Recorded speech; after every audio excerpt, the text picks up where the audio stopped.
I'm going to mute everybody. So I muted everybody but me, so everybody's muted.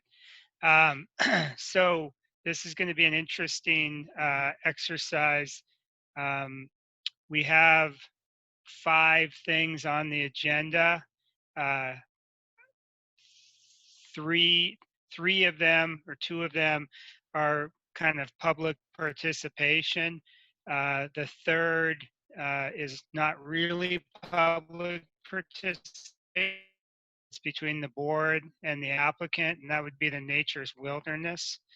Um, and so what I would ask, and we're going to try to keep it super informal.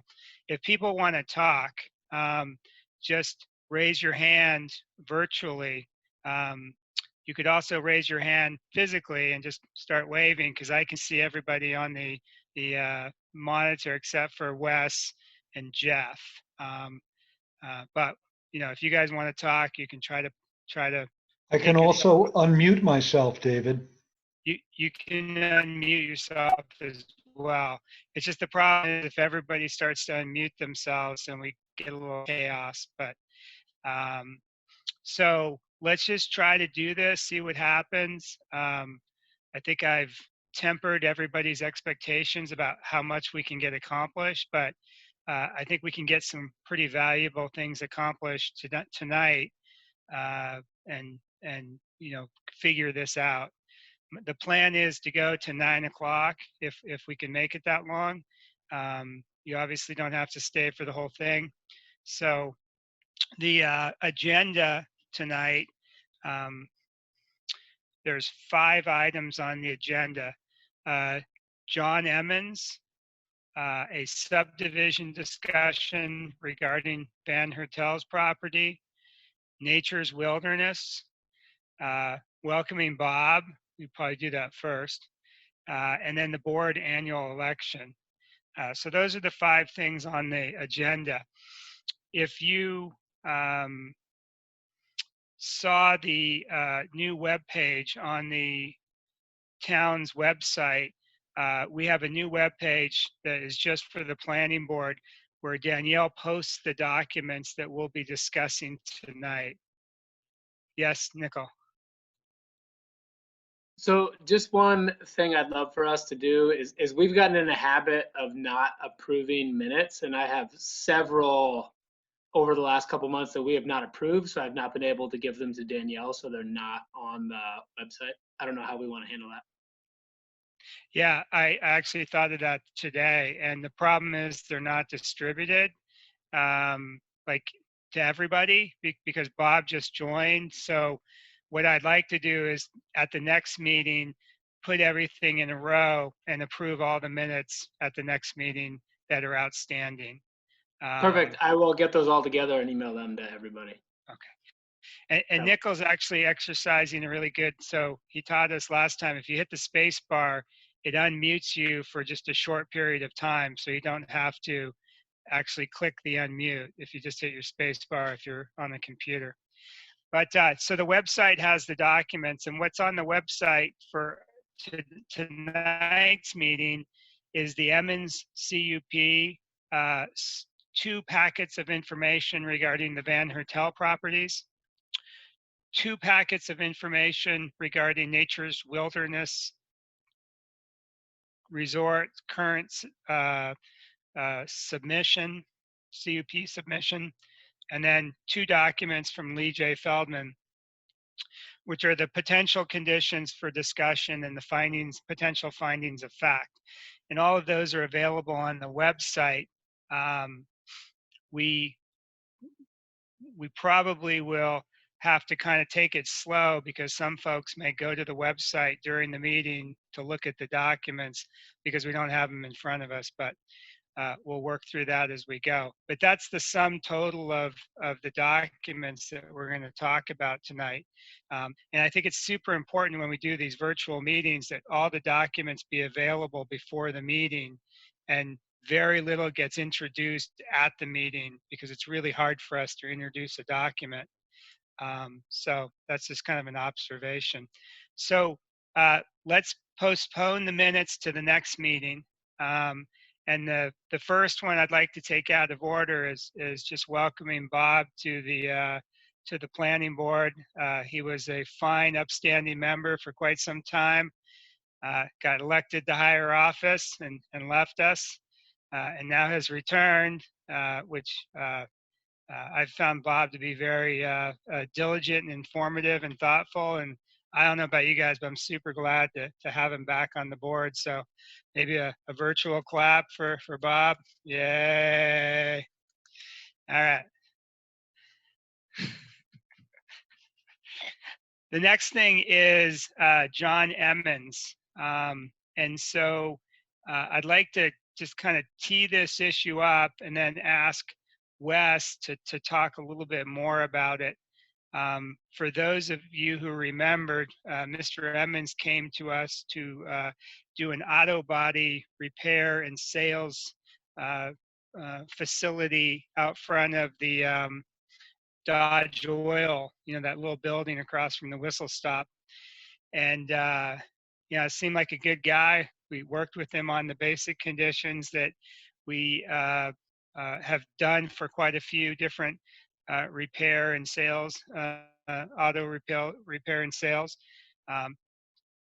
He started work on the building probably 5 months ago, maybe a little longer, but he's more recently started to use the facility. And there's been a series of complaints that have occurred with regard to noise, with regard to some bark animals, dogs.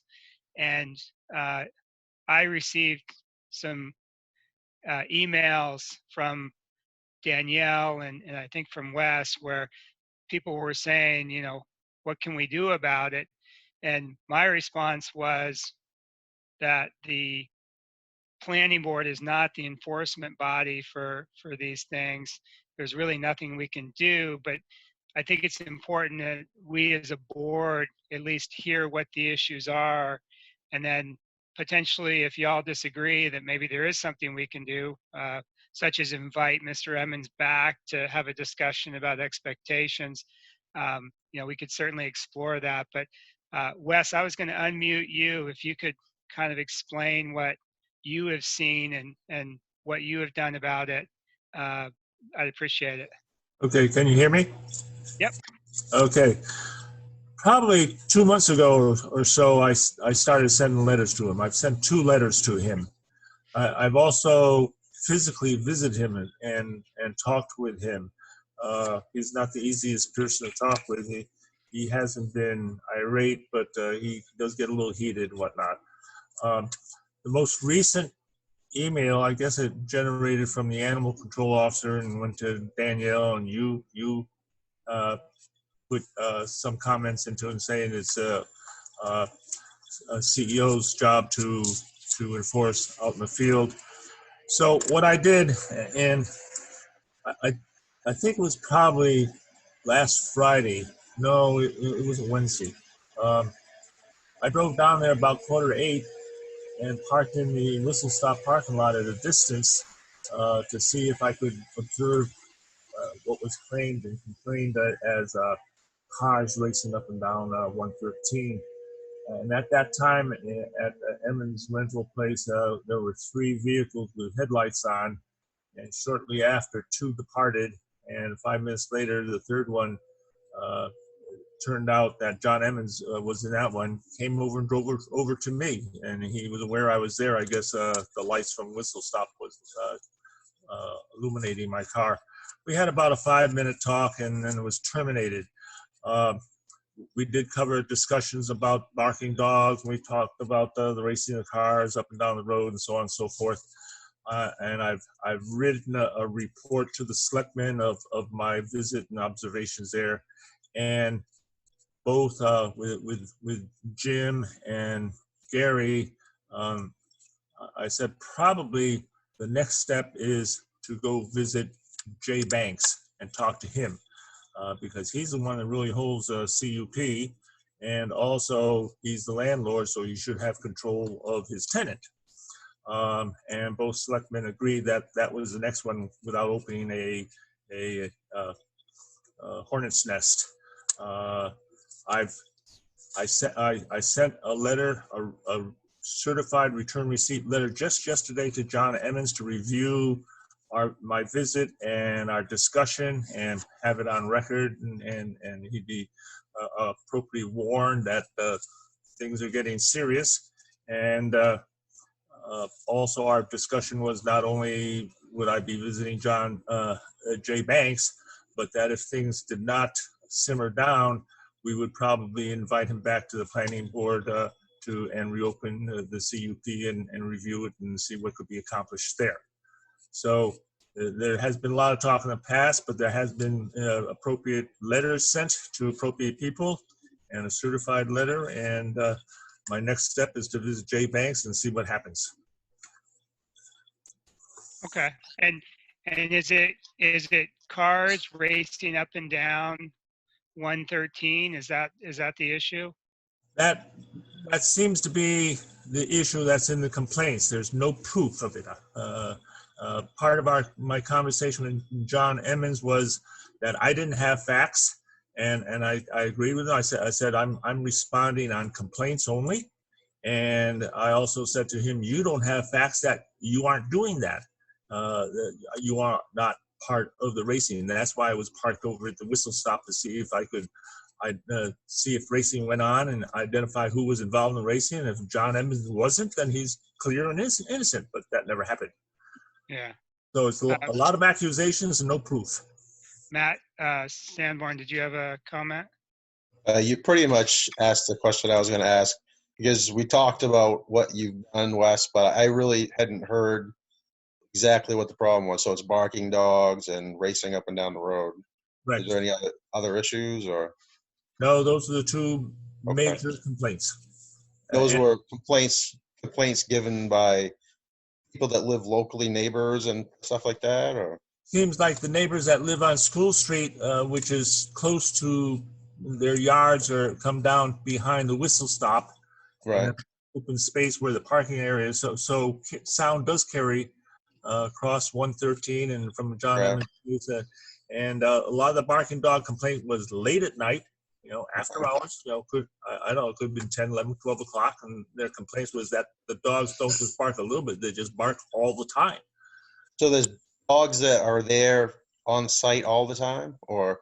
It's gotten better. He's taken them away at times, but I haven't. I don't have. Is he staying there or something, or? He's probably using his store as a place to house the dogs when he can't have them with him. I think, Joe, you had a question? Yeah, the idea of reopening a CUP is very disturbing to me. I don't know that we can do it. And I think that would be a bad sort of precedent to have. I don't know who would invest in the town of Baldwin if we could grant CUPs and then reopen them. You're correct in a way. It may open a can of worms, and we may not be able to gain any ground or enforce anything that way. But I think right now the strength is to visit Jay Banks and see what kind of leverage he has, what kind of control he has. Gary, you had a question? Oh, sorry. Wait. Okay, now you're on mute. Sorry. I just got a comment. You guys granted permission to have a CUP, and you're doing it on a good faith basis. They're going to be a good person, good business. Why can't you patrol them and enforce the rules against them? You grant them permission, you should be able to take it away as well.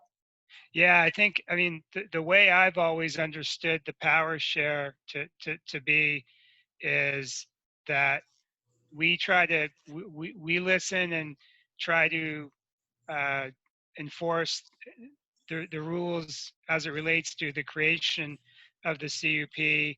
And then once the CUP is received, it's the code enforcement officer with the backing of the selectmen who enforce compliance. Like if we have to go to, if the town has to go to court, it would be the selectmen who would go to court to enforce a CUP. That's all We correct. could, we just learned, and we just learned a little bit ago that we could do a time limit on the CUP, so they'd have to come back, you know, every year or 2 years. We didn't know, we didn't utilize that authority before. You know, maybe in the future we should do more of that. But that's the understanding I have of the power share. Nicole, you wanted to say something on this? Yeah, I guess I'm a little confused, maybe is the right word, in terms of, I mean, a barking dog and car racing things, right? Like those aren't things that we would typically consider as conditions for a place that's selling vehicles, right? Like that's not something that we were going to consider. This just I agree. seems like a bad neighbor issue. Like this really doesn't strike me as a planning board issue. Yeah, I Uh, tend to agree. you have some validity there. As far as the barking dog, the simple solution is not to have John keep his dogs at the place. As far as racing on the road, we don't have any evidence or clues who's doing it. And one little conversation I had with John is yes, other people may be doing it, and they use his yard as a place to turn around. But I guess, Wes, what I was saying is that like we would never be putting a condition for a car sales place that you can't have barking dogs, right? Maybe we need to, but to me that just seems like a different issue. That's all. Joe, did you You're- have a question? Go ahead, Dave. Yeah, you're right, Nick. It's not an ingredient to the CUP for a car sales place. It just evolved and happened as another element. Okay. Joe? Yeah, I understand if Wes and the selectmen would like to use us as a tool to talk to Mr. Emmons. But much as Wes jawbones people who are doing things that are not great. I mean, as long as we understand that's what we're doing. Yeah. If the selectmen want to tell him he has to come in and talk to us, we're more than happy to talk to him. But we have very little authority. We just want to make sure it's so. So why don't we leave it with, you know, Wes? It sounds like you're doing exactly what you need to do. And if the selectmen or Wes want him to come in to talk to us about what our expectations were when we granted the permit, more than happy to have that discussion. Just let us know when he might come in. Of Does that course. sound fair? Planning board, nod if you think that's fair. Okay. All right, cool. So the next issue is a little harder to deal with virtually. So let me tee David? up the issue. Yeah, who's that? Matt Fricker.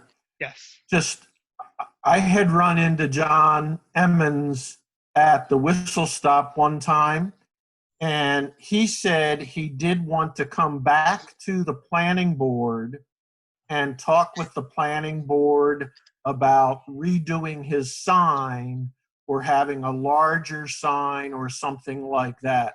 So there may be a reason for him to want to re-engage with the planning board. He wants a little bit more visible advertising for his business. Oh, that's great. Yeah, we could use that as leverage to see if he'll meet the town's expectations. Okay, so the next issue is the subdivision discussion raised by Wes. And so to kind of set the context, a while back, we had an individual come to us asking for a subdivision, two subdivisions on either side of Sam Pond Road Is that right? Yeah.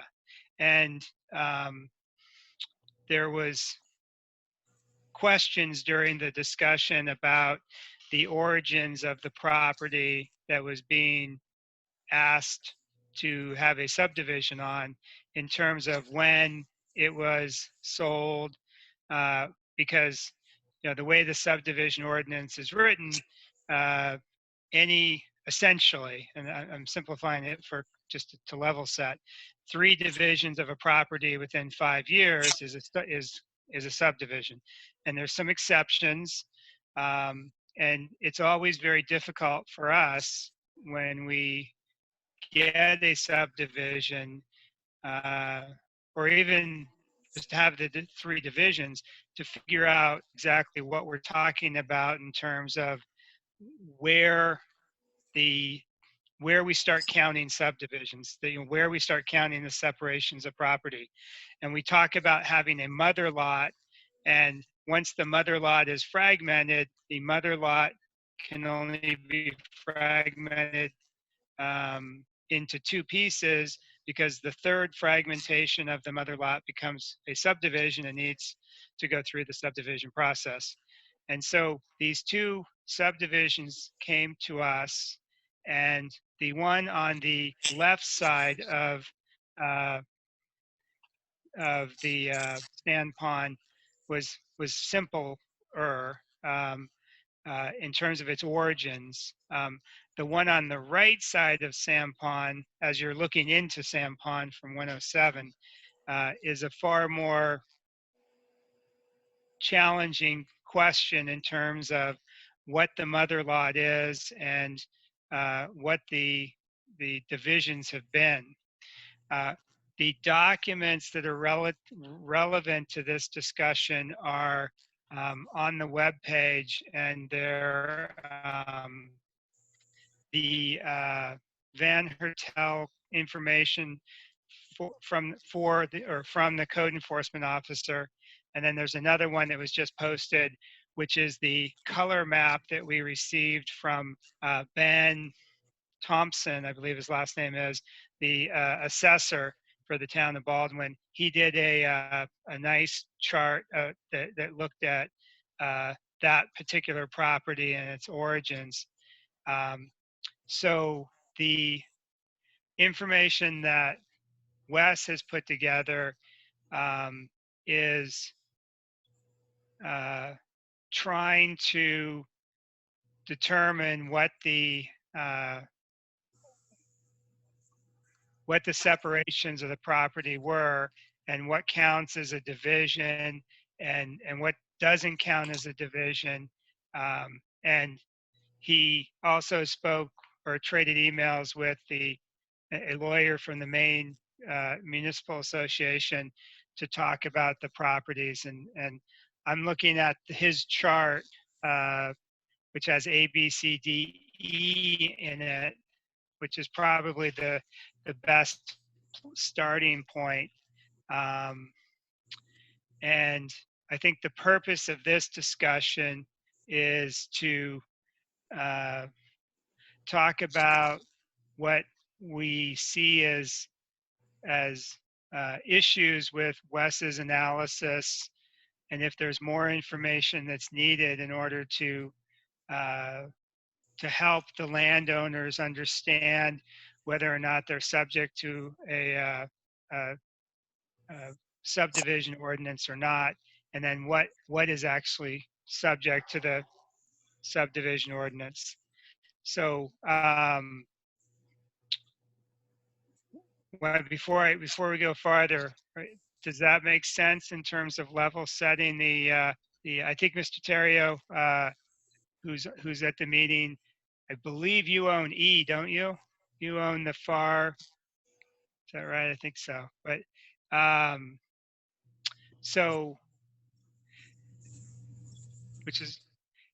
so, is there any questions about kind of where we're at and what we're trying to talk about right now from anybody, frankly?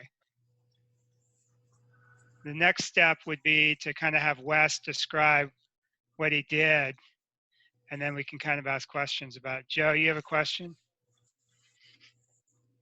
No, you're on mute, so let me take you off mute. Now, you got to unmute yourself because you're special.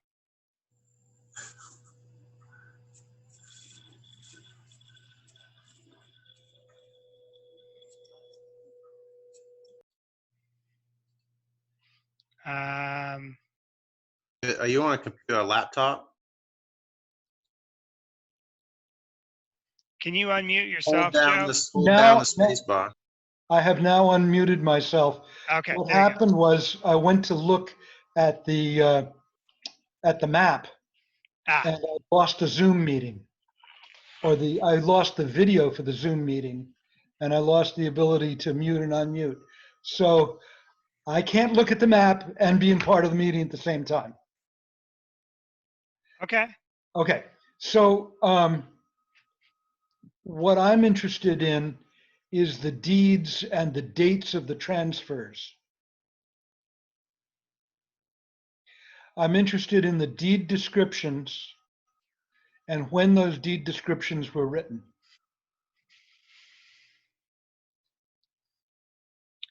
Okay, so for that information, we would need to go to Ben Thompson's information that he provided.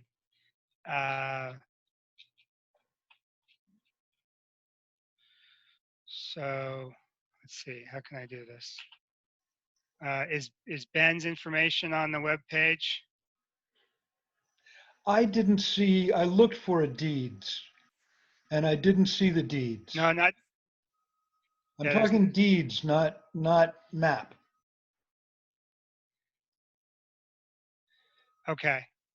Because I want to see how the land has been described and whether it's been described as different parcels of land when it was transferred or whether it was transferred as all one parcel of land. And when did the parcels get split up or put together? And was it Okay. the town that put them together or was it the owner who put them together? Because that is a problem in Baldwin, that sometimes the town will put abutting properties together and call them one property, even though they're on two different deeds. And sometimes they won't. Right. For a period of time, the standard approach in the town of Baldwin was that Hear me? land that was abutting land that was owned by the same person that abutted was a single piece of property. And then there was a decision out of Scarborough, I think it was, where they said you can't do that. So I think the town stopped doing that. But why don't we let Wes talk about what he is trying to do in his documentation, and then we can talk about what's next. So Wes, why don't you go ahead and talk about what you did here and why. Trying to unmute you here, Wes. I think you're gonna have to unmute yourself. Can you hear me?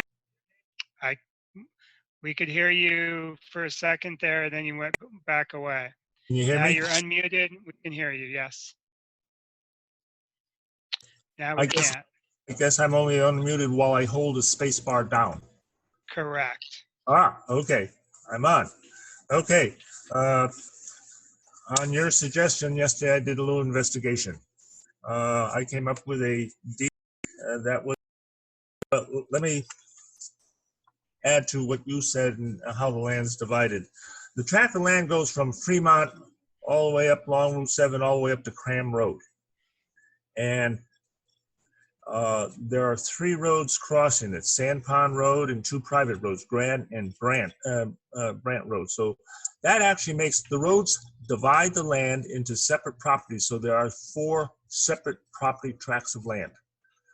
I talked with Brian Anderson yesterday, road commissioner, and he confirmed that Sand Pond Road is a public road and Grant and Bryant Road is a private road. They have nothing to do with it. And in the subdivision ordinances, it talks about, there are definitions that talk about roads do divide land and make separate properties. So a road can be used as a property line. So what we have, if we start way up north at Cram Road, from Cram Road down to Bryant Road, I think it is, Bryant Road, is a large tract of land now owned by Ken Fuller. Then from Bryan Road to Grant Road, there's another tract of land that is now continued to be owned by Van Hertel. Now, the one tract of land that's in question is between Grant Road and Sand Pond Road, which has been divided once. Van Hertel sold half of it to a builder and retained half of it. And on your drawing sketch that I made, David, that's B and C. And then to the left of Sand Pond or to the west of Sand Pond Road is a tract of land that Van Hertel also owns. Both on the left and right of Sand Pond Road are two tracts of land that Van Hertel has introduced to the planning board for subdivision. Okay, this deed I have was from the deed I got from Ken Fuller when he applied for a building code. And it's really interesting. There's 3 pages of compass directions and distances. The first rather lengthy one is an old one, and they measured in chains and links. And a chain is 4 rods, and there's 100 links to the chain, which works out to be about 7.5 inches. So all the directions are there. Now, it does say at the top, the map made by rough chaining and hand compass in December of 1957 and October 58 by Roger Williams Surveyors. So the origin of this mother lot, or at least the documentation they took to verify and continue it, was back in 1957, and it's gone unchanged, I guess. I'm not even going to get into the description there. There is, oh, where is it? No, it's not there. Okay. Further on in those 3 pages, there are 2 sections that are saying accepting and reserved.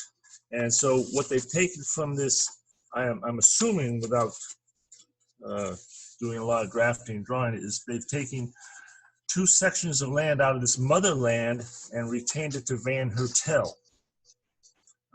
What exactly chunks of land this is, I haven't figured out. It's a little bit complicated. I'd have to get the drafting board and draft it and find out what's going on. Anyhow. So Wes, can I stop you there for a sec? Yep.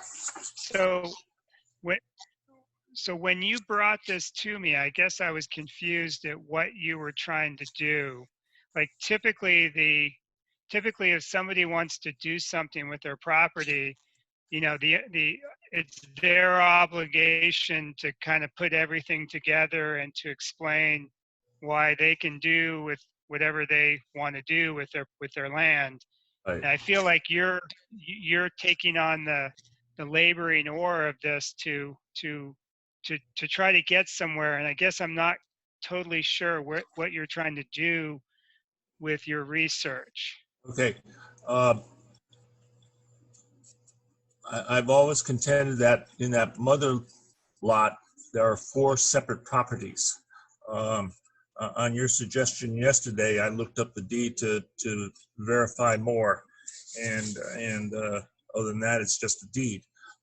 What I'm trying to attempt is, as you have the drawing, the land between Sand Pond Road and Grant Road has been divided once and makes 2 properties. So in the whole mother lot, there's only been 1 division to make 2 lots, and that's legal. Nothing else, all the other land has been treated as lots that already existed and no change. And Ben Thompson presented a question to the selectman that it was confusing. He didn't know whether to be treated as okay or have there been illegal divisions of land, so it's not okay. And the end result is, he said, it's up to the planning board to decide if it's legal or not legal, not him. Okay. So somebody, well, we know lots A and B, they're trying to do a subdivision on those two parcels, two different subdivisions, one on A, one on B.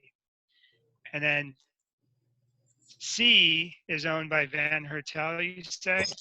C is what Van Hertel sold to a person named Lenny. And so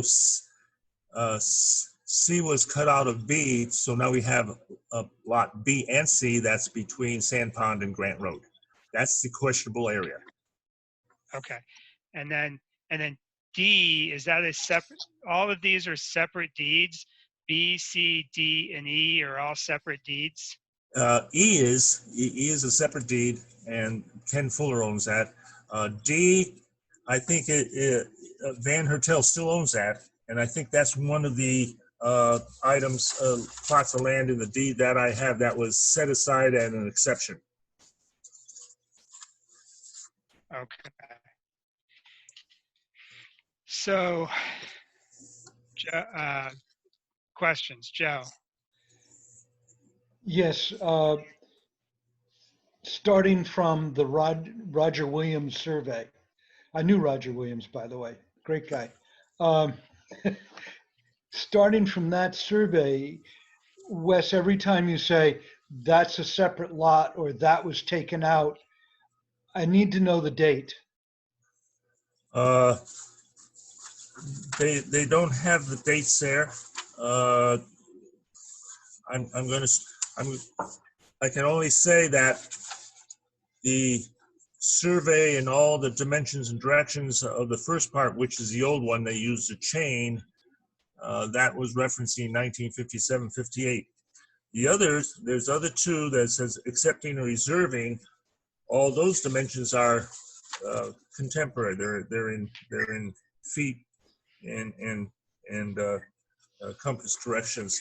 And So, they seem to be, there's no date, but they seem to be generated brand new to separate land from the deed that was given to Ken Fuller, who owns Plot E, way up near Cram Road. So who was it who sold to Ken Fuller? Was it a Simons, Jonathan Simons selling to Ken Fuller?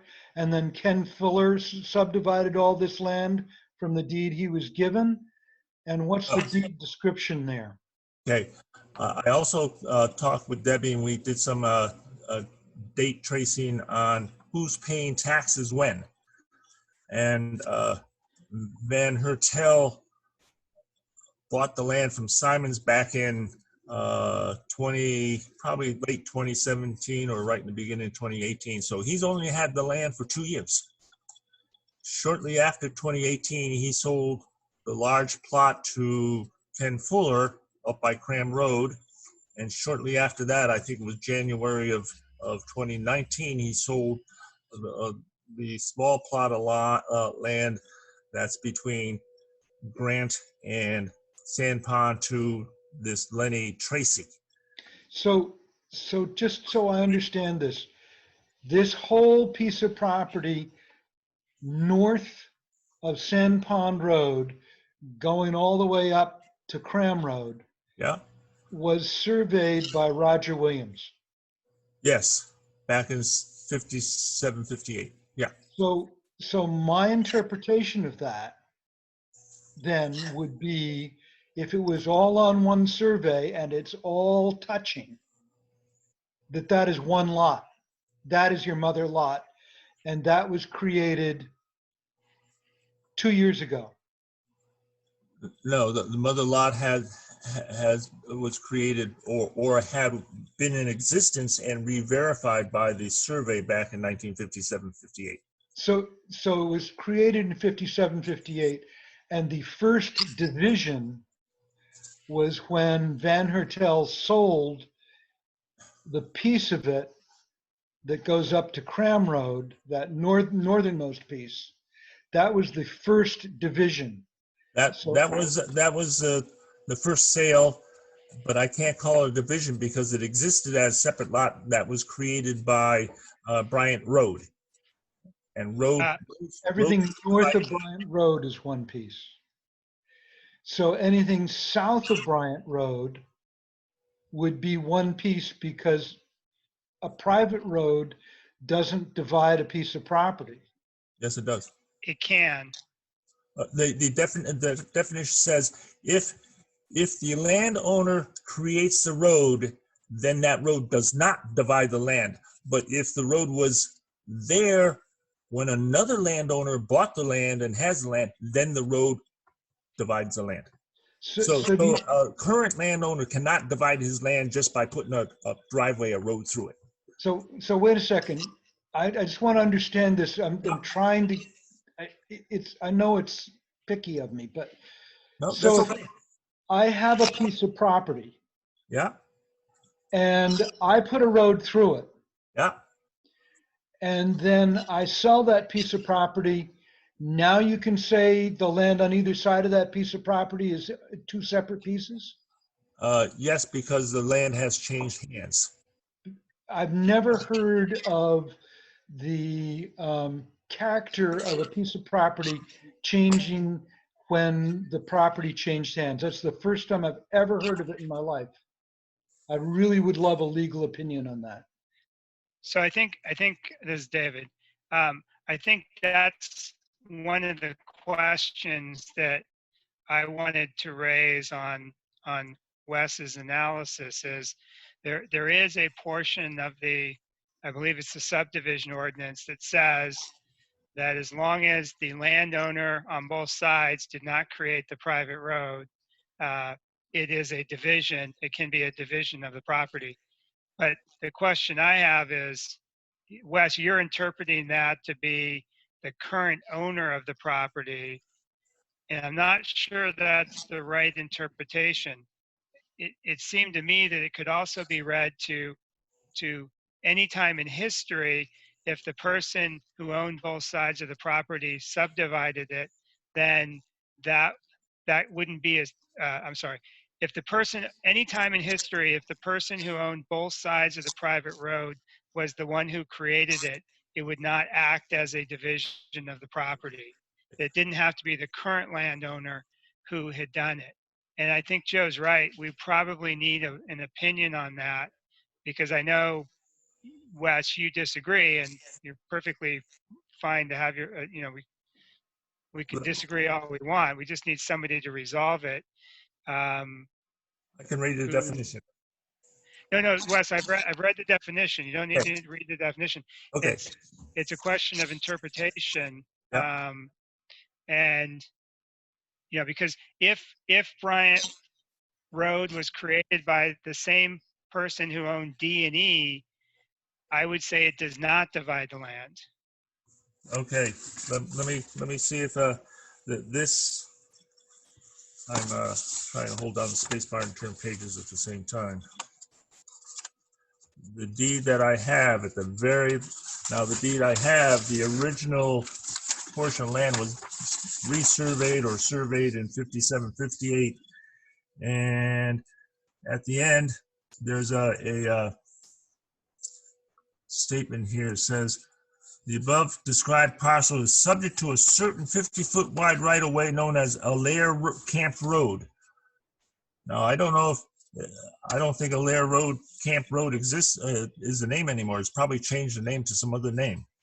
But see, the problem, Wes, the problem with you doing, and I applaud your efforts, I really do, but I don't think it's your place to do this. I think it's if a landowner wants to make an argument that they're not subject to the subdivision ordinance, they've got to hire the right people Okay. to go figure it out and explain to us, the planning board, and to you, why their argument is correct. And and somebody has to figure out, when was Bryant Road created?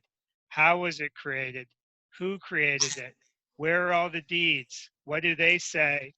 I just don't think that this, and maybe I'm wrong, Selectman, you're here, you can tell me. I just don't think that this is your, again, I applaud your efforts, Wes. I'm not saying you didn't do a good job. I just don't feel like it's your job to spend hours trying to answer this question, because we need to know when Grant Road was created, who created it, who owned the property on both sides, what do the deeds say, and then get an opinion as to this, depending on what the facts are, because I don't even think we know the facts in terms of when these things were created. Depending on what the facts are, we probably need to get a legal opinion to whether or not Grant and Bryant divide the property by definition of law, and so they don't create a subdivision is not created if the parcels are taken off the mother lot in between those divisions. That's my opinion. Anybody on the board want to talk? You're correct, and probably need more hard evidence. It may be difficult to get hard evidence as to the creation of Grant and Bryant Road, but other than people who say, I remember it way back then. So it's going to be difficult, but run with it. I'll agree that perhaps it's up to the planning board or up to a land attorney to dice it out more. That's fine. And just a little footnote. I don't mind if you say something negative to me in my findings. This is constructive dialogue, and it's good.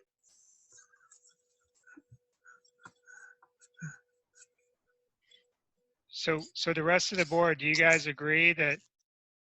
Well, we need more information, but like, I feel like it's the landowner who should be coming to us to say, that the subdivision folks should be spending their money showing us that B is not actually a subdivision from the original mother lot of B, C, D, and E. At this point, I need to see the deeds and the surveys. Apparently, we need to know pre-Roger Williams survey what the deed said, because if there's a road accepted out at that point, a private right-of-way, that the people who have camps at the end of that, I would hope they got it in their deeds that they had a legal right to use the right-of-way. And probably when the second road was created, the same thing. I mean, why would anybody build a camp if it was just the memory of man that gave them the right-of-way rather than a piece of paper? Nico, you had something? Yeah, I agree with what Joe's saying, but then I think what I'm hearing you say, David, if I'm understanding right, is then the next step is we do need a legal interpretation of the definition of the landowner creating a private road, and whether it's just the current landowner or any sort of current landowner in history, right? Kind of the question. Yeah, if the facts that are figured out raise that issue, then yeah. So I'm less, I guess I'm less concerned whether Wes, takes it upon himself to do some of it or not, but I still think as a planning board, we need those deeds, and then we need some kind of legal interpretation on the definition of creating a private road and how that divides lots. Okay. The two thoughts I have is one, the need to produce paper facts that roads did exist way back, and number two, if we do, will we accept the fact that a road does divide the land and make a separate plot of ground? I think it certainly can. It's just, it depends on how it's done. Okay. That's the key. Good. I'm concerned as a taxpayer, and I always I try to bring this perspective onto the planning board, that we're paying Wes to do the subdivider's job. And I resent the use of my money that way. But that's the selectmen's role. They get to decide whether what Wes does and how he does it. And yeah, Sure. Nico. Pretty sure I Dwight, guess, Joe, just as a counterpoint, as a taxpayer, I could also argue that I appreciate the code enforcement officer being so supportive of a landowner trying to develop their property in our town as a taxpayer, right? So to me, our opinion as taxpayers is less relevant as planning board members, right? That's my take. Matthew, you had something? Sanborn? yeah, all I was going to say is Dwight's been raising his hand for quite a bit. Which hand?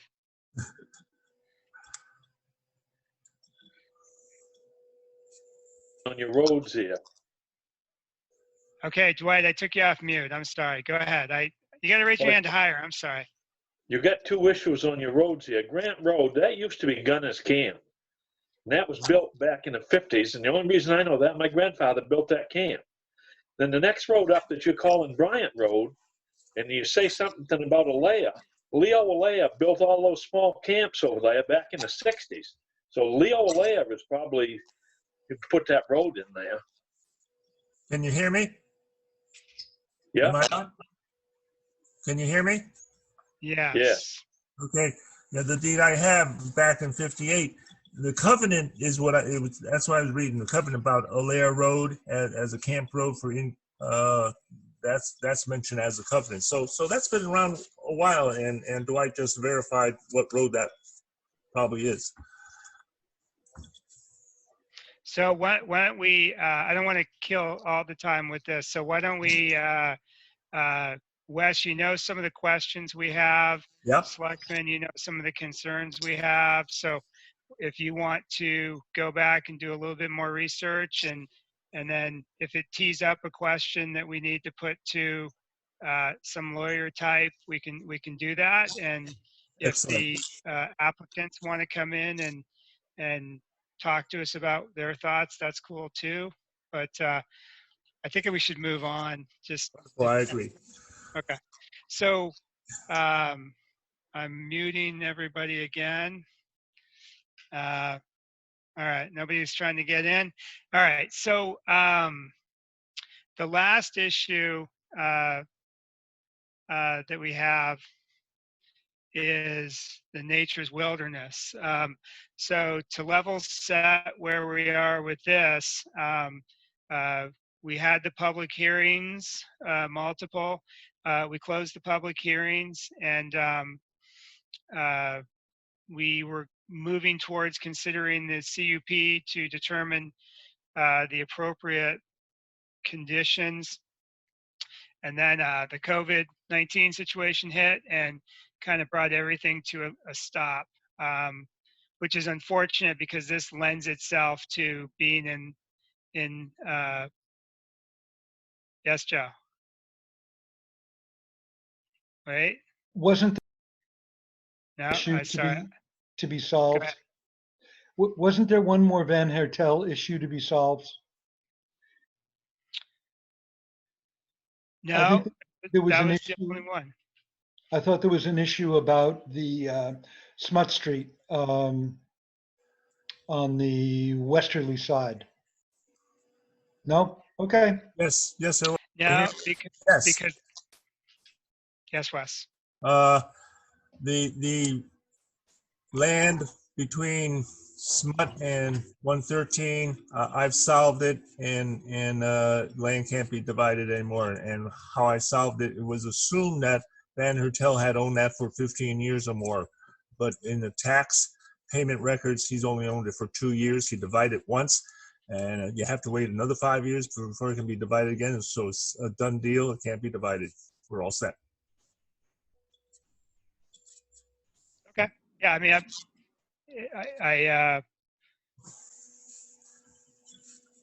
all right. So the sorry, let me just. The initial question was if Van Hertel's land was exempt because he owned it for more than 5 years, maybe 15, 20, and the abutter's land is exempt because it was sold to an abutter, then the remaining land that Ted bought, he wants to divide it in half, make 2 building lots out of it. And based on the fact that thinking that Van Hertel owned it for more than 5 years, maybe 15 years, it was exempt, then the land was able to be divided again to make 2 lots. But since Van Hertel's only owned it for 2 years, it's been divided as much as it can and have to wait 5 years. Simple as that. It was a mistake in Okay. dates. Yep, over and done. Perfect. Okay, so the Nature's Wilderness. So I asked Jeff Amos to submit everything electronically in one packet, and I think, and Jeff, you can unmute if you disagree with this. I think what we have posted right now is a complete, the complete up-to-date application and plans for Nature's Wilderness with all the new material, everything submitted as one packet. And so now we need to consider conditions for the campground, and what Lee J has done is to prepare 2 documents. One would be a finding of fact, and the other is a list of conditions that would be placed on the campground. And I don't necessarily see that as the end point. It could be, but I see it as the starting point to a discussion of the board as to what the appropriate conditions are. And instead of just creating a new wheel, using Lee J's proposed conditions and findings of fact as the kind of the framework for where we're going. I told Jeff and Gary that they should temper their expectations because I wasn't sure how much we could do in this forum in this way. But we certainly need to start doing it, and we can't just not do it because it's difficult. So why don't I pause for a second and open it up to Gary or Jeff? Is that your understanding of the status that we're at right now? Yeah, Jeff Amos here.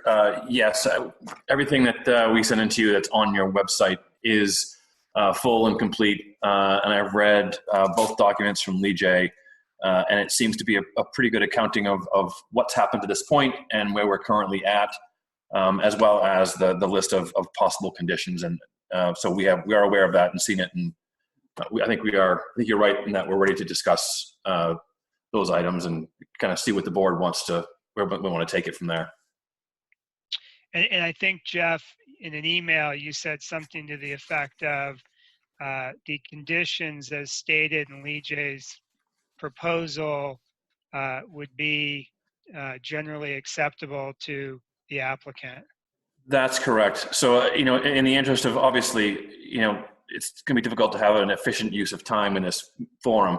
But just to make things easier for everyone, the applicant is generally supportive of the conditions that Lee J laid out, except for just one point of clarification. And I don't want to get too close, too detailed yet. But one of the conditions talks about no one living on the premises during non-operational months. So when the campground is closed, so the campground's open from spring to early fall. There is a residence on the site that the applicant lives in.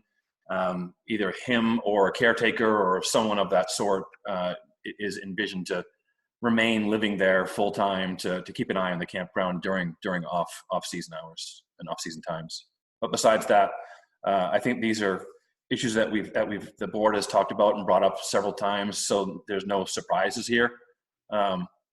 So I think we're, in the interest of moving forward, we're certainly happy to, these seem reasonable, and we can move forward from here. Okay. any questions from Joe, just because you've been doing this historically, are you recusing yourself from the consideration of the CUP? Yes, I am. Okay, so you're here as a member of the public.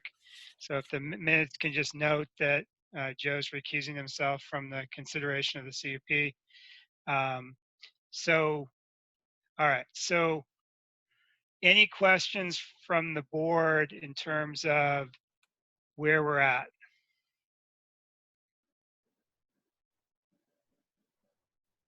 Yes, Bob. Oh, wait, Bob, wait. I have to unmute you. Now am I good? There you go. All right. So I'm looking at this package. It's called Findings of Fact and Conclusions of Law and Nature's Way Campground. Is that our music that we're looking to? That's probably where we're going to start. Yes. Yeah.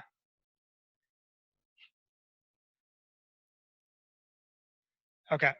Mr. Chairman, if I may, just for the record, where Bob is new to the board, if he can indicate that he has read all of the material or looked at all of the videos or whatever you have and is up to speed on the project so that he's not acting from tonight forward, just so that it's on the record, that would be an appropriate action for him to take.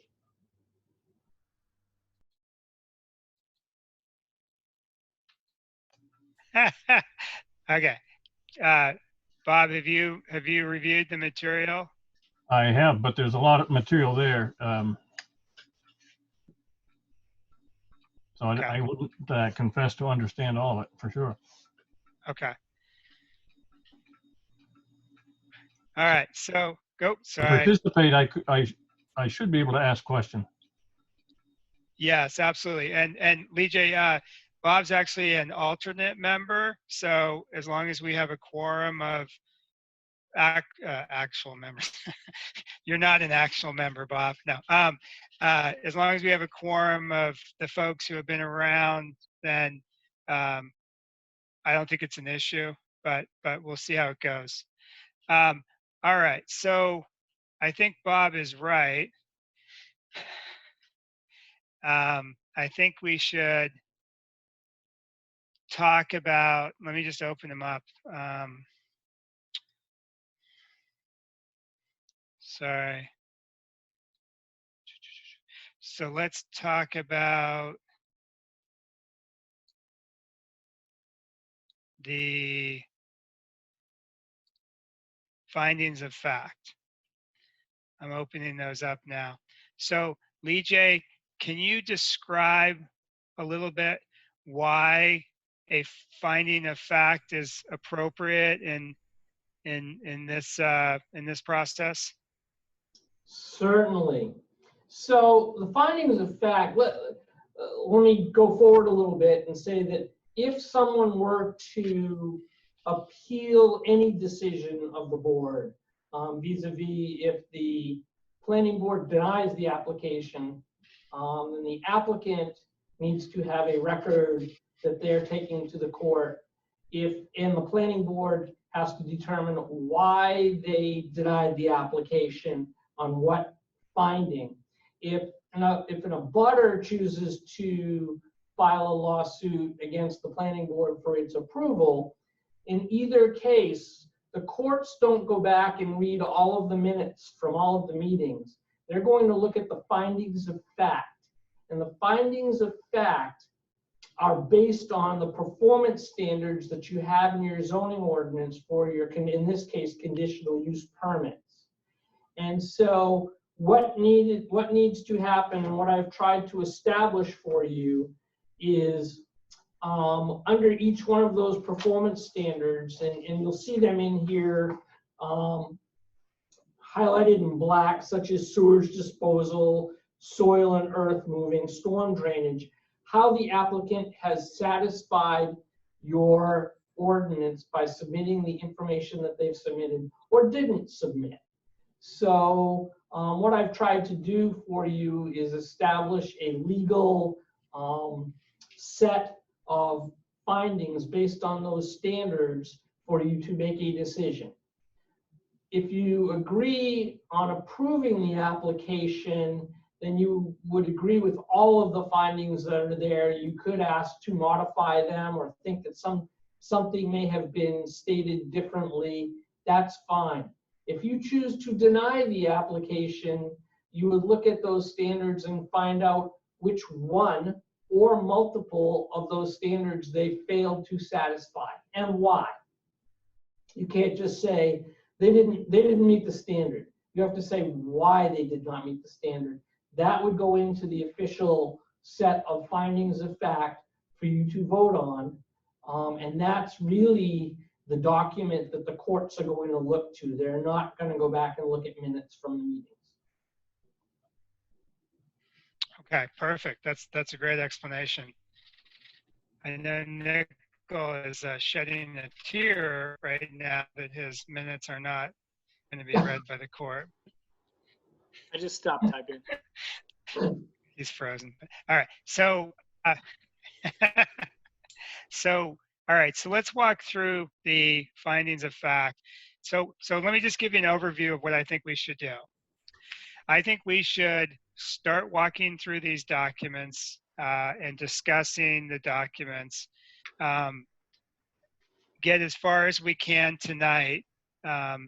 We may have to agree to disagree in certain areas, and then those areas are places that we come back to after we've thought about them outside the meeting individually and come back with maybe some answers if there's things that we can't agree on.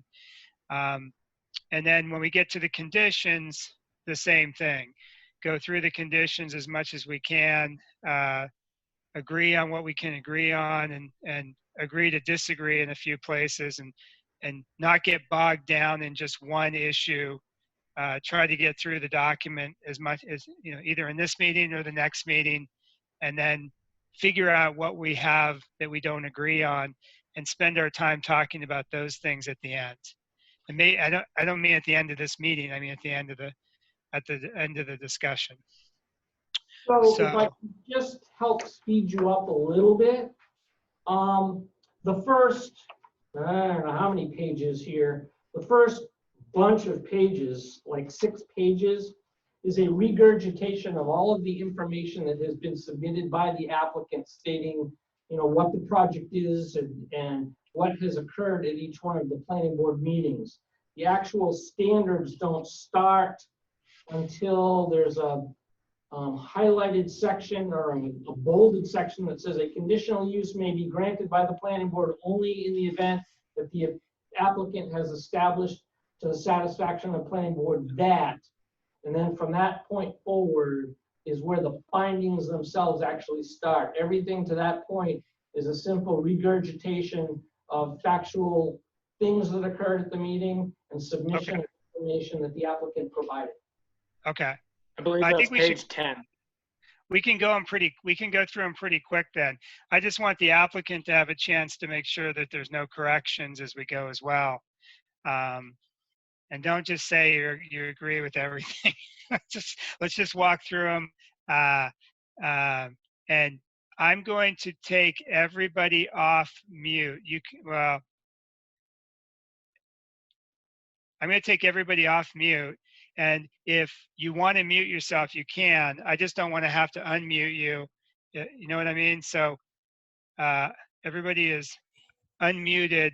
You can mute yourself if you want, but I just want to do that. So except for I'm going to mute Mr. Terrio because he's not. All right. So the first page, looking through it, does everybody agree? It looks good to me so far.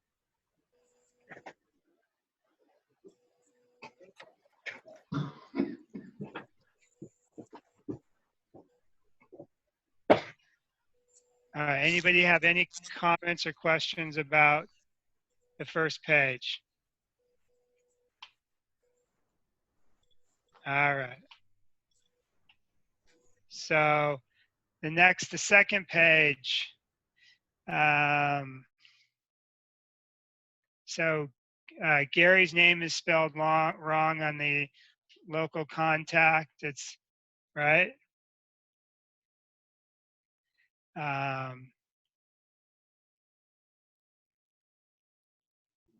That spelling is wrong, Gary?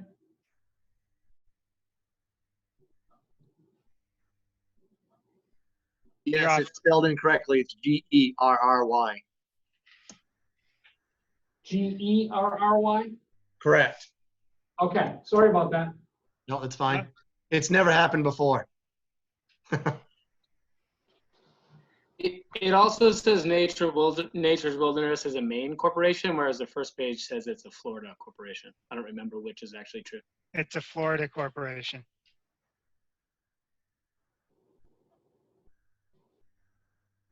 So then that would be incorrect at the top of Well, the screen. now hold on a second. The information I have suggests that the applicant's name is Nature's Wilderness LLC, a Maine corporation.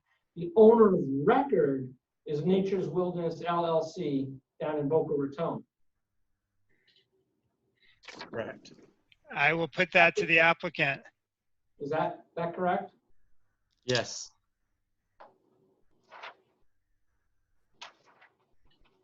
I cut and pasted that from their information.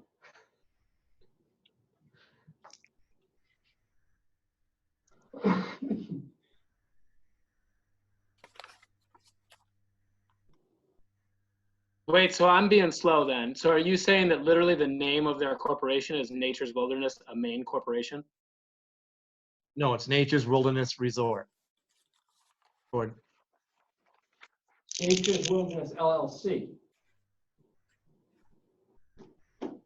Okay, so there's Nature's Wilderness LLC, which is a Florida corporation, right? And then there's another entity that's a Maine corporation. Yeah, it wasn't, Gary, correct me if I'm wrong, wasn't there some issue before that it was originally the Florida corporation that owned the whole thing and was the applicant. And then you guys set up the Maine corporation for, you were told yes. you had to, yeah. yes, by the planning board, yes. Yes, remember that, Mr. Strock, that the lawyer came up and spoke with you guys and we switched it to a Maine corporation per your request? Yeah, I never totally understood what the end result was of, so No, it was. That's why we had to file a new application. Remember, we switched it all over. We filed a new application and we switched it to a Maine corporation.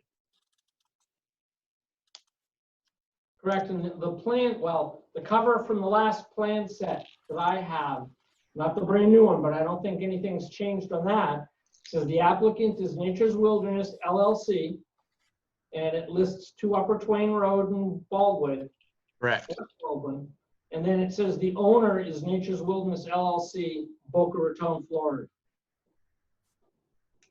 Okay, that Scott's address is in Boca Raton.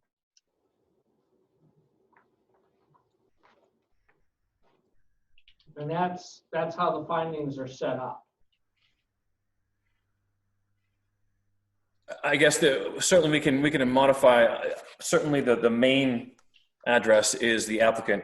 I guess I'll just ask Gary we can just verify that and the cover sheet can be, can reflect that if the applicant is the same as the owner, if they're both the main corporation. I believe it is. I'll double check that with them in the morning. But yes, I believe that's correct. So Gary, so I'm not going to make a big deal about this right now, but I would appreciate it if you could talk to your legal team and just tell us the answer at the next meeting, because I just Googled your Nature's Wilderness LLC, which is the Florida corporation. And the issue was that wasn't registered in Maine to do business.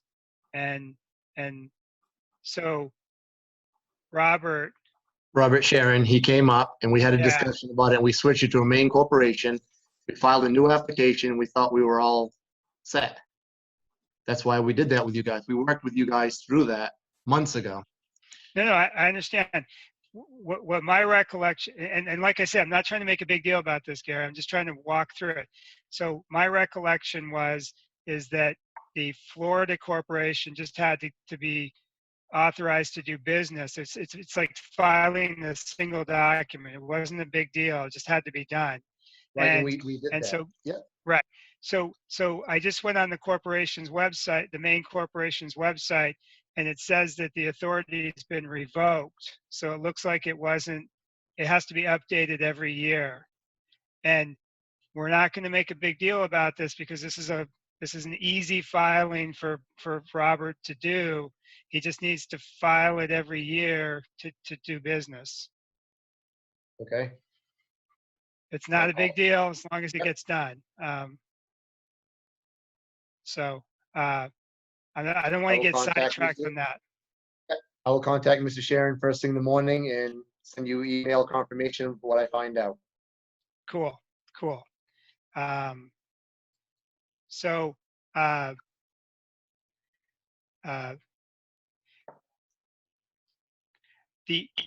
there is no main corporation, so that needs to be a Florida corporation on the second page.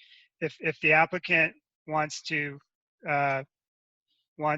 show me that there's a main corporation, but I just checked, there is none. So there's really not an argument here. So that should be a Florida corporation on the second page above Gary's name. So then after that, you're summarizing what happened at the February 28th, 2019 meeting.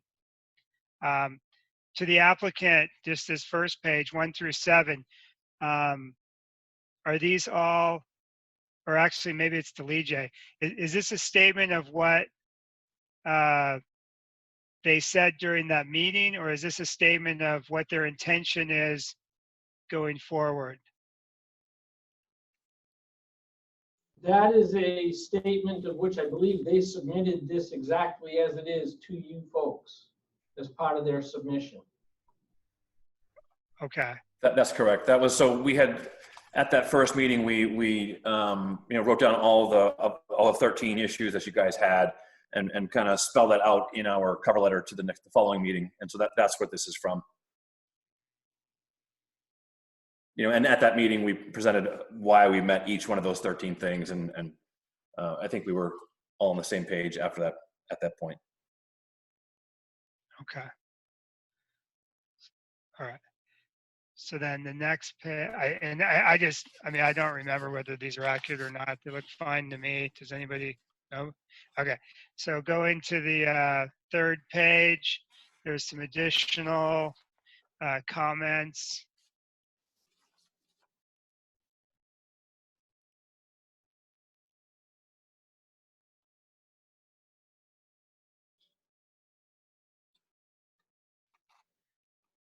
And we move to the March 28th meeting. 3 outstanding issues.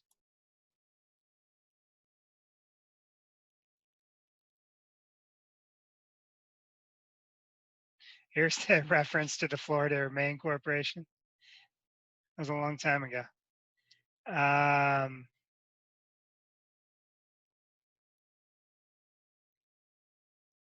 I'm on page 4. Any questions about page 4 to the applicant from the board?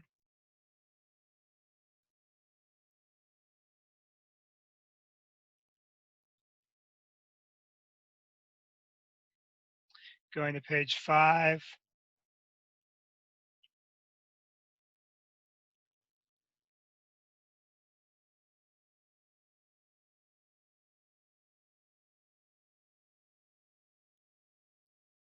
Any questions about page 5 to the applicant?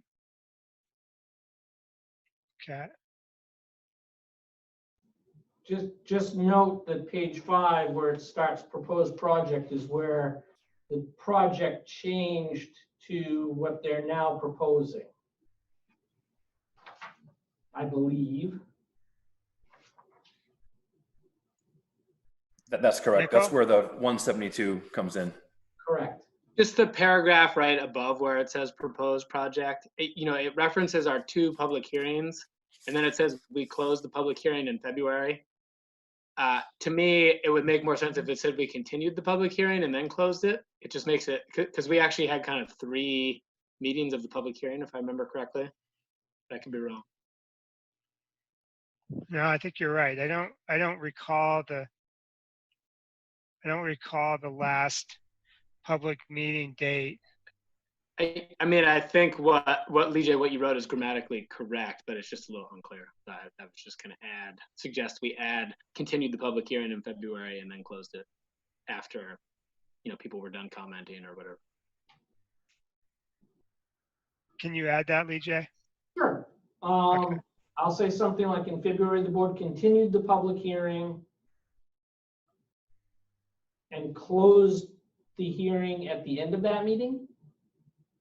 Was it that meeting that it was? Yes, I believe it was part of the meeting because people were done commenting. Not a lot of people showed up to that 3rd meeting. It's just inconsistent. Like you talk about 30 people, and I think in that last one, if I recall, there were a handful, and there weren't a lot of comments. Is what I Okay. remember. Yeah, I can just add something in there.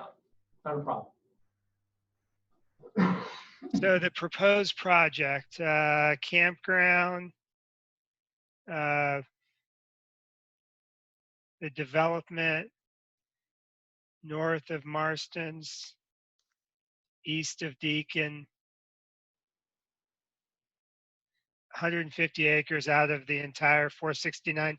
Is that 469 figure still accurate, that that's the mother lot owned by Nature's Wilderness? To the best of my knowledge, yes, it is. That was what was on the survey description. This is Wes. Can you hear me? Yes. Scott took about, I think it was about 70 acres out.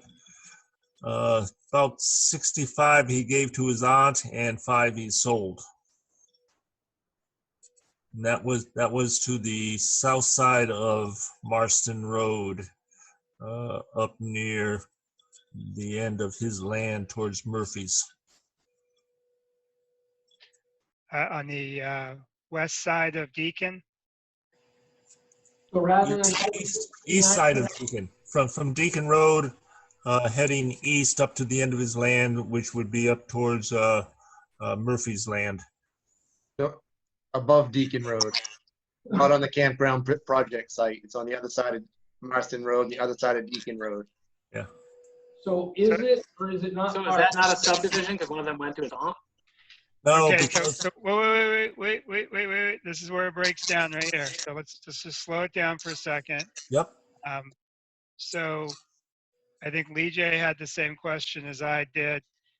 Was the sale of the property part of the 469? it That's was to Gary or Jeff. Yes, to you, Gary. Go ahead. Yeah, you're asking the sale of the property to Jane Dunlap, Scott's aunt. Was gifted over to her. He sold 6 acres to Colleen Portland Alexander. Right, but was that part of the larger piece of property that was connected to the Map 7, 469? lot 22? Right. Yes. So he created a subdivision? No, because he sold No. it to. We spoke with Wes and we were told we were okay to do that. That's why we did that. We broke the land off to Jane. Scott's still a part of it. We sold the lot to Cortland Alexander. We sold 1 lot. So the 469 is actually 398? Doing that? Yes, correct.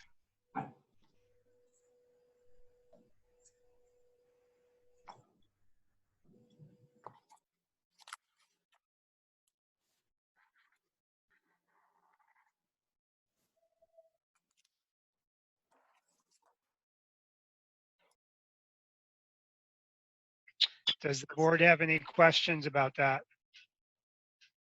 Nicole? So, Nobody else seems to mind, so I'm sure I'm not understanding right. But after all this talk about a subdivision, is that not a subdivision because you're saying Scott still owns part of the lot that went to his aunt? I'm just trying to make sure I understand subdivisions here. What, Wes, can you back me up on this one? You know- Yes.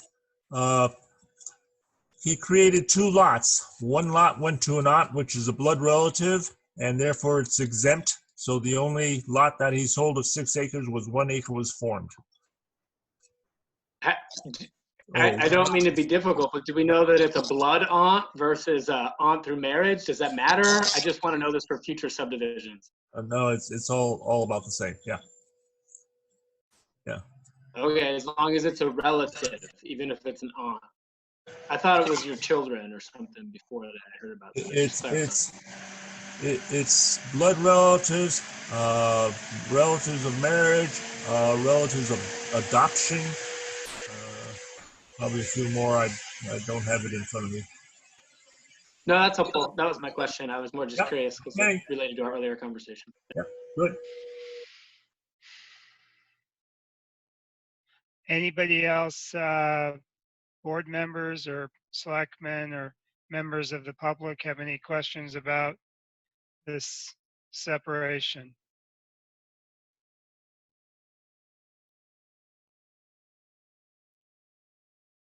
So I do. So are any of the trails, that have been submitted to the board or any of those things, are those on the property Not at all.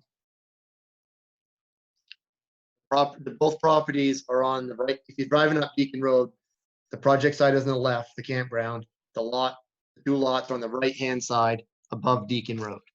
They're not on the project site at all. No trails go through it, no campground use, etc. It's a complete separate thing. So do we have a survey of the 399 acres or 395? I'm sorry, Lee J, you said the number. Is it 395 or 399? 398. 398. Yeah. Do we have a survey of the 398? No, we have a survey of the total acreage, but it was broken off legally and recorded.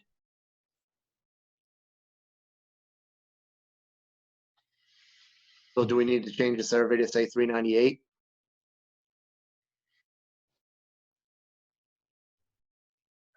No, I just, It was a legal division. We checked before we did it. That's why we proceeded.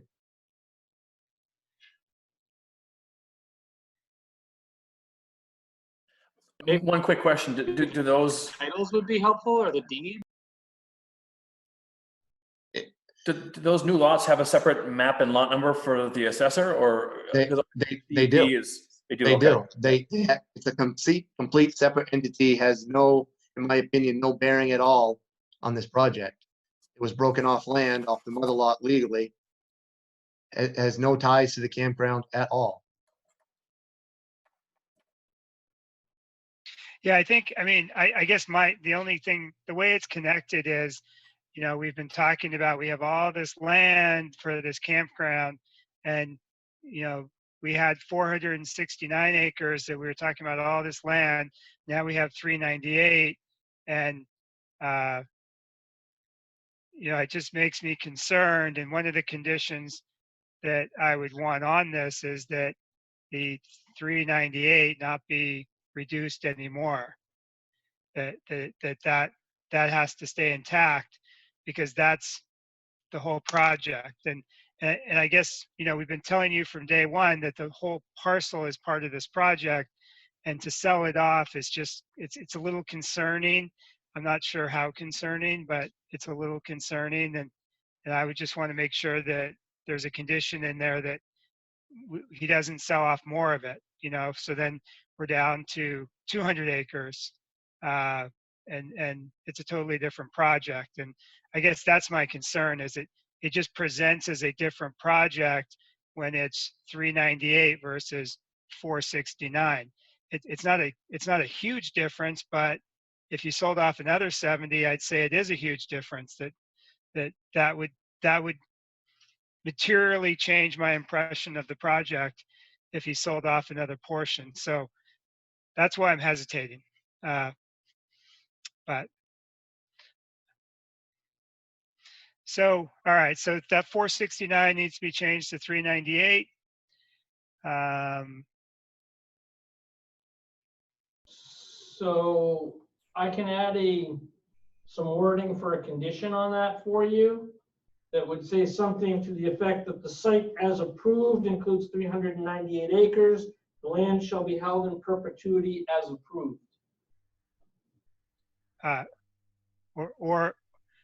Or conditional use permit, yeah, or conditional use permit extinguishes upon sale of any property.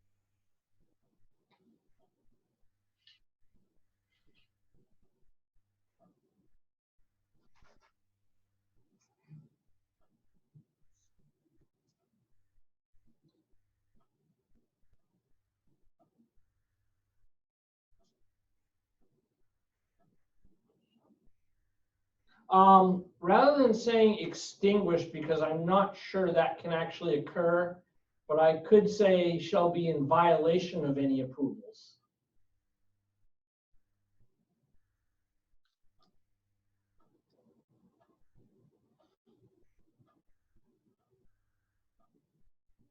Did we lose David?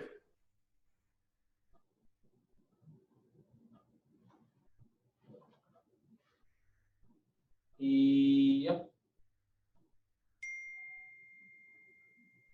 We did.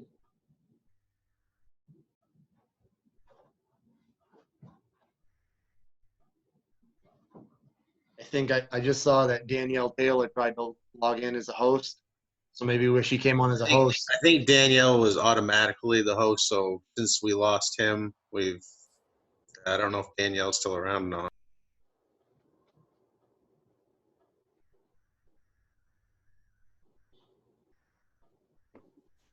Hey, Hey, I heard my name. yeah, we've lost David. Uh-oh, really? Yep. Sorry, I'm in my cellar. Oh, I'm host again. How come? I don't even see him on the list. Yeah, he lost it there a second ago. He should probably come back in a second. I've been having trouble with my internet, and we're next door neighbors, so it's Okay. been funny. No, I just went to check on you guys to see if you were over, and I heard my name. Yeah, I don't see him yet.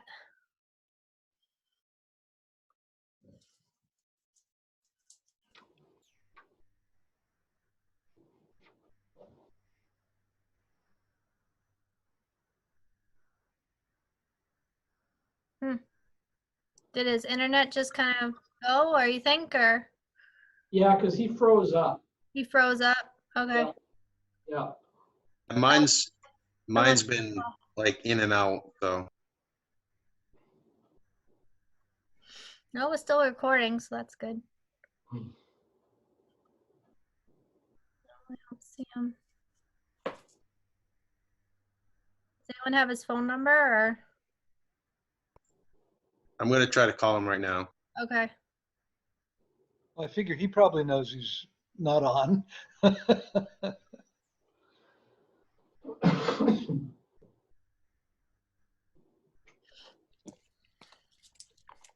You get go. Go on.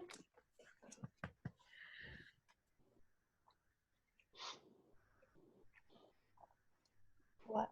I'm not going anywhere. Come on, go upstairs.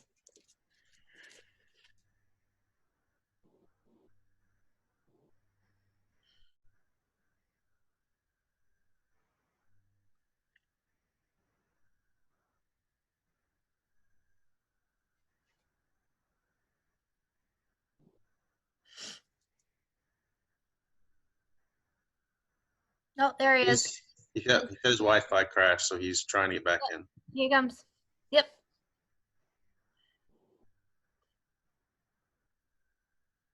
There he is.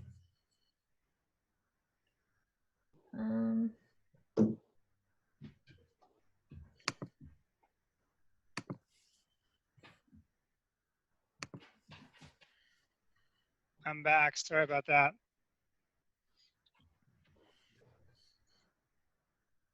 Danielle, can you give me the hosting again? Just did. Okay. Apologize for that, guys. My router overheated. Working overtime. It is working overtime. Started at 6 this morning. So continuing on. So I don't know if you had heard me when you were starting to crash. I know you were frozen when I was talking. I feel uncomfortable about saying that the conditional use permit shall be extinguished. I'm not sure you actually have that authority, but we can say that it's in violation of the approvals. Okay.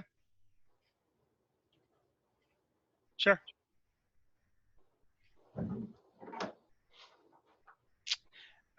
So then it says 172 campsites can be broken down, 103 large RVs, 69 cabin tents, small RVs. Remaining land will remain undisturbed. Is that still the correct breakdown of the numbers? Yes, nothing's changed.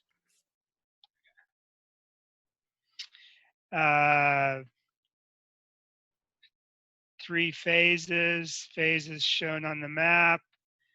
Phase 1, 60 sites, 19 RVs, 41 cabin tent. Everybody good with page 5? Going to the end, any questions? No? Okay. Page 6, we're talking about phase 2, 67 more sites, 39 RV, 28 camp tent. This is when the clubhouse, is this when the clubhouse will be built? Is this phase? Or is the Correct. clubhouse going to be built in phase 1? Phase 2 or 3. We haven't decided yet, but definitely not in phase 1. Okay.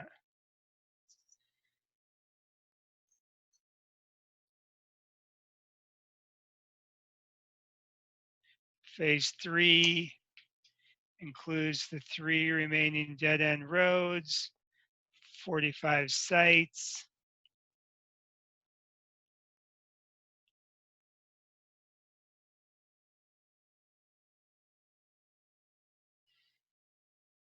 Any questions on that?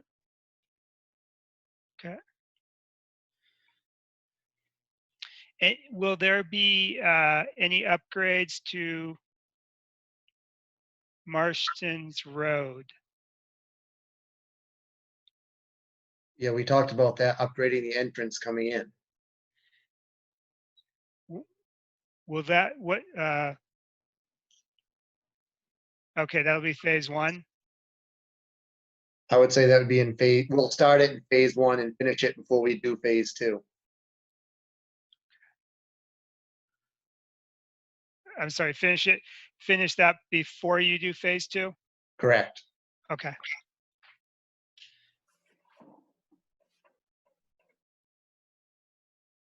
So does anybody on the board have any questions about the phasing? I mean, we have the map as well that shows the colors and where the areas are. Is there anything else that we want to be aware of in terms of what's going to happen and during what phase?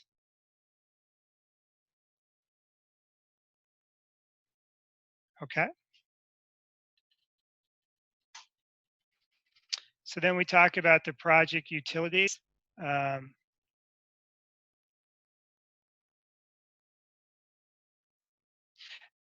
So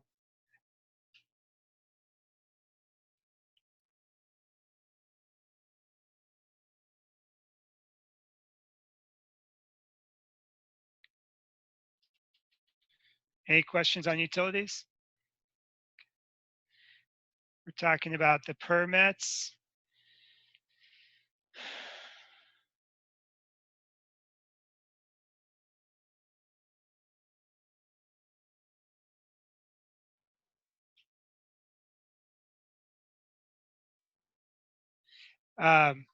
Yes, Nickel.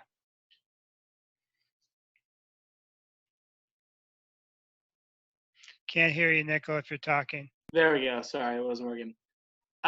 It says that that the project no longer needs an MDOT transportation thing, which I understood was true for phase one, but then didn't we talk about sort of reevaluating that for each phase? No. Staying below 172 was gonna make it, right. so we never needed one? Is that Right. Right. I just want to make sure that language was correct. That's correct. I think it brings the projected trips down to in the low 90s. That said, we have said that before starting each new phase will provide traffic numbers of the existing infrastructure that's there already, so we'll have a better idea of forecasting forward. But yes, the goal is to never trigger the traffic permit. Thanks. Sorry, that helps me. I was trying to sort that all out in my memory. Thanks. So it says the overall property boundary information shown on the attached plans is based on a boundary survey that was completed in 1996. So that's not accurate anymore because the overall property boundary has changed, right? With the reduction of the 70 acres.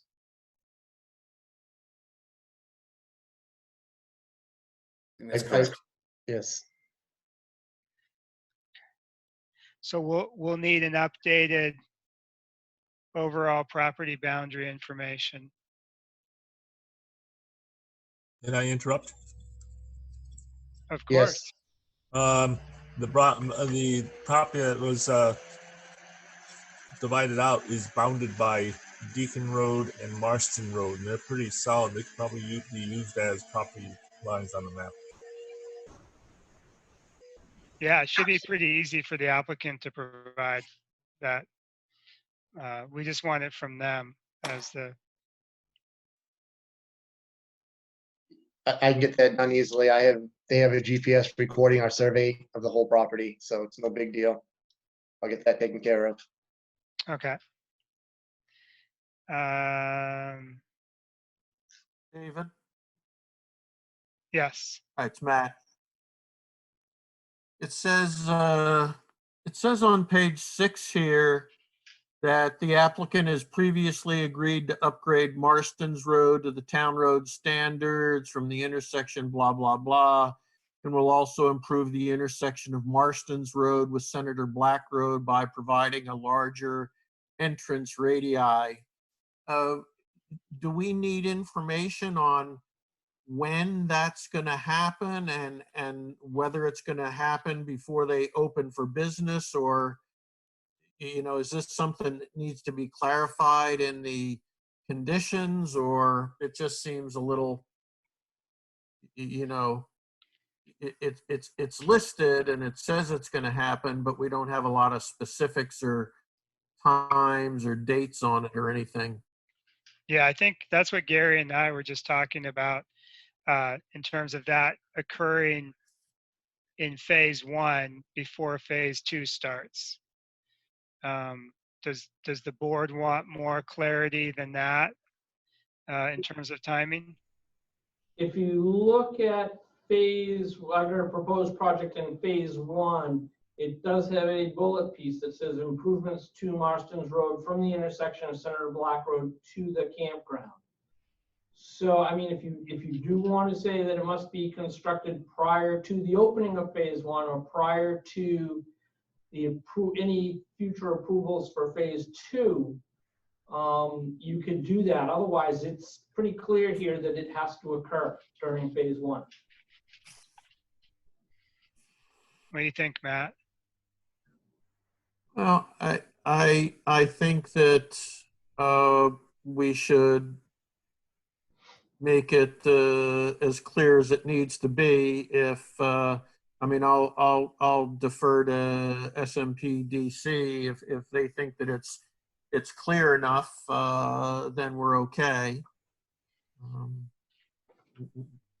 It was a little vague to me. Putting the burden back on me, huh? I mean, I guess the way to do it certainly is to provide a statement as to certain time that it will occur.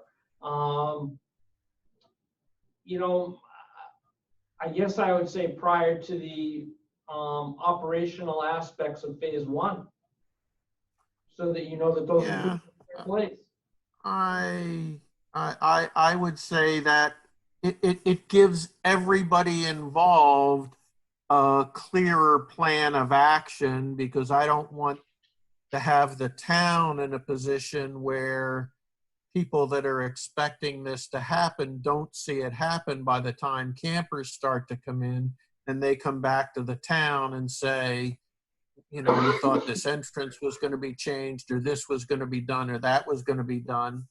And then we get into it. Yeah, well, it is going to be done, but, you know, not right now. So I just think the clearer we are, the more problems we'll avoid. I will add some wording there for you. All the abutters on the road are okay with us fixing it. We had the signed letter I gave to all the planning board members, and they know that it's gonna be a as-built process. It's gonna be a big undertaking. It's gonna take some time. So that's why I said we will do it as we upgrade through phase one. And before we are allowed to do phase two, the road will be finished, is what I'm proposing. If that would be acceptable. What's that mean, Gary? That We know we have to fix the road. We're not arguing that. We want to fix the road. Yeah. We and the abutters going in all understand it's gonna be a as-built. It's gonna take some time, and they're fine with that. We got a watering plan with them, so there's no dust. So what I'm proposing is, you know, pending approval, we're gonna fix the road during the construction of phase one. Before phase two will start, the road will be completed. I'm just gonna Okay. play devil's advocate a little bit with you, Gary, though, is what if phase two never occurs? Yeah, that's I was just about to say that. And there would be, in my opinion, no reason to fix the road. The road will handle what we have now. It's just when we grow, we're gonna need a bigger, better road. I want the road, honestly, because I want a nice entrance pulling in. Yes, we're going to fix the road. But it's a timing and money thing.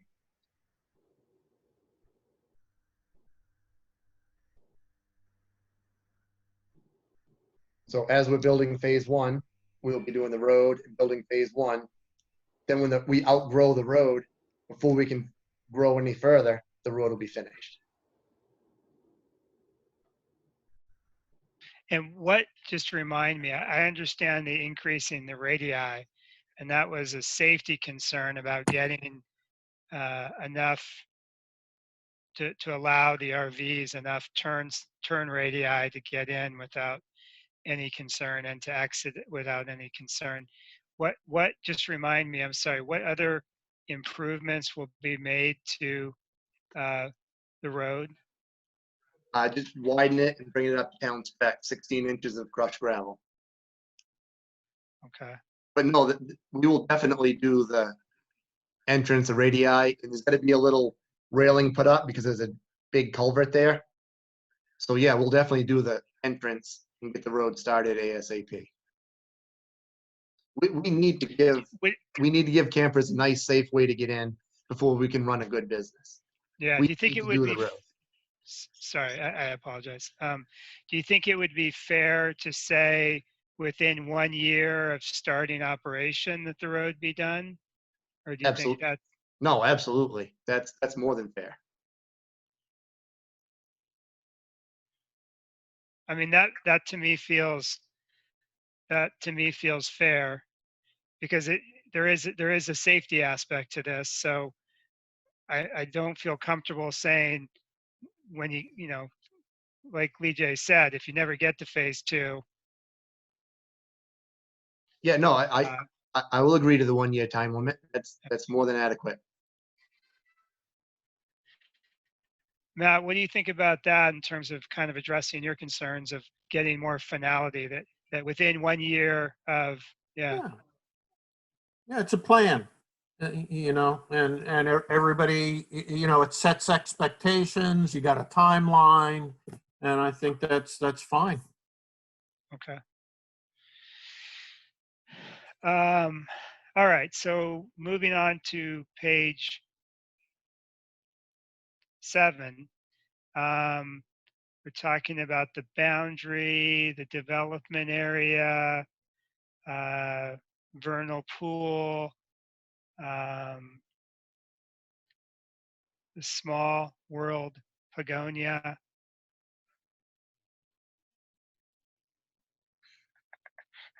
Sorry. All right, so to the paragraph ending, dates of operation. Does anybody have any questions about that so far?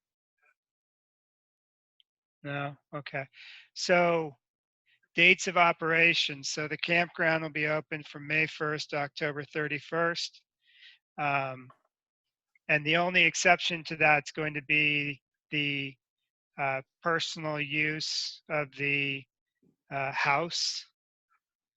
Correct. Because none of the cabins are winterized, insulated, heated. It's a campground. It's for summer use. So nobody could live in the cabins anyways. They'd freeze. Okay. Yeah.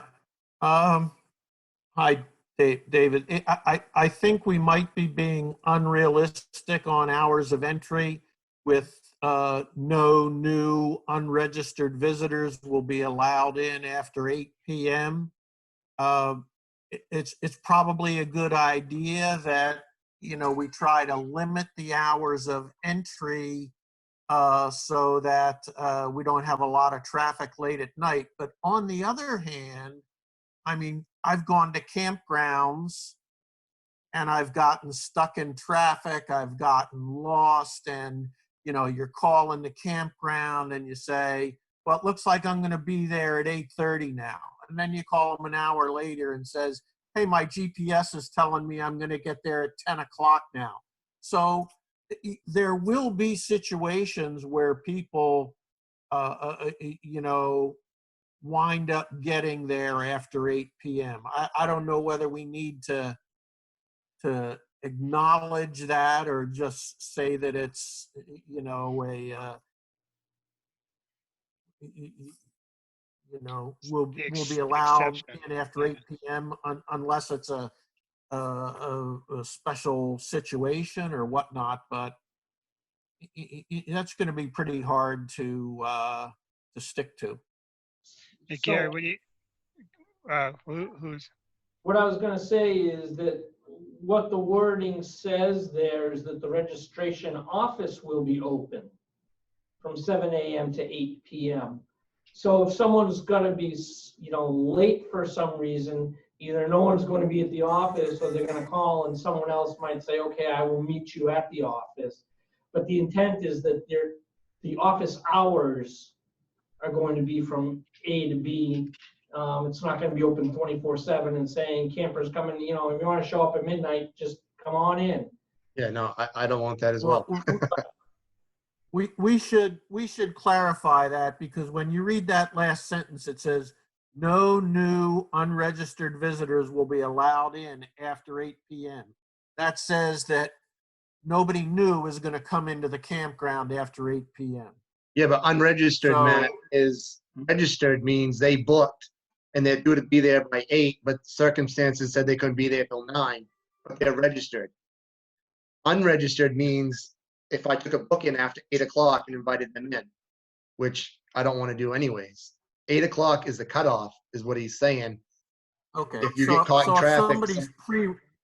So if somebody's pre-registered, like over the internet or by telephone or something, they can get there after 8 o'clock.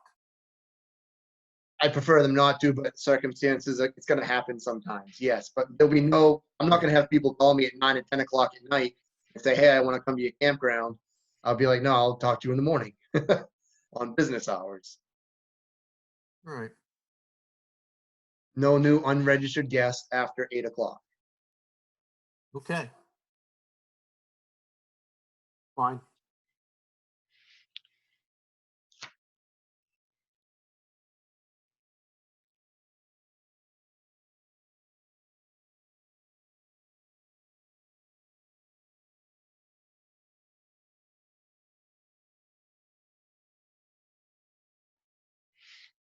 So going farther down that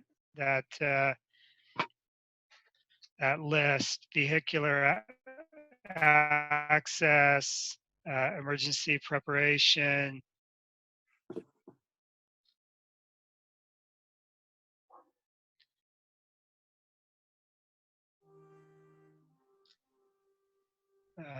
Minimum campfires. Going on to the next page. David, can I ask a question? Of course. Sorry, as I give a bottle to a newborn here. You said we were going to stop at 9, and I'm just wondering if we still want to try and do elections. Just looking at the clock. Oh gosh, it's 8:55. I'm sorry. Yeah, I think we should stop. I mean, we made some progress. Got to page 8. So my plan would be next meeting to pick up at 8, and I'll do a better job of writing down my issues beforehand, and maybe we could go a little quicker. But I think this is the right way to do it because everybody has a voice on each section. So, Lee J, don't change anything yet. Just yeah, okay. And then next meeting we'll pick up at page 8. Is that fair? Nod your head if you're in agreement. Yes. Good.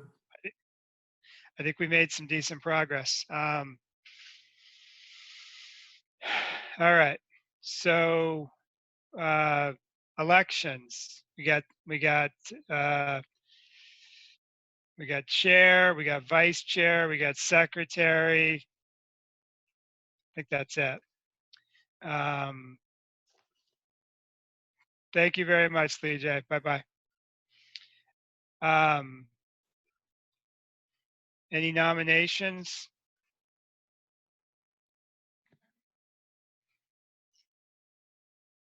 I nominate David to be the chair again. Second. Second. And third. I nominate Nickel to be the secretary. Second. Second. Dang it, I should have thought that. And I think Joe does a good job as vice chair, unless Joe sometimes declines. If Joe declines, then we can go somewhere else. Joe's not declining. I nominate Joe. Second. Second. All right. All those in favor of that slate of candidates, raise your hand. All right. So be it. Anything else that we need to talk about tonight on this recorded planning board meeting?